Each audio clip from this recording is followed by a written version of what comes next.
ఇది నర్సరీ నుంచి తెచ్చాం దాసం చెక్క మొక్క.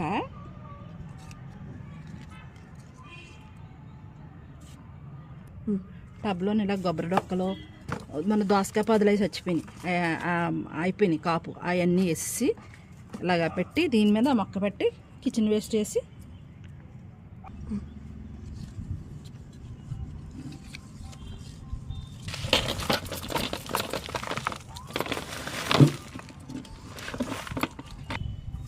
కొబ్బరి డొక్కలో కిచెన్ వేస్ట్ అవన్నీ వేసి ఇలా వేస్తాను, బాగా వెల్త్గా వేస్తాను టబ్బకి.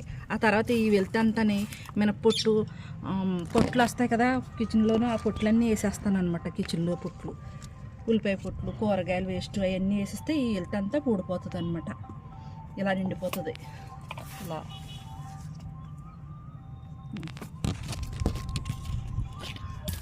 పులుపు కెమెరా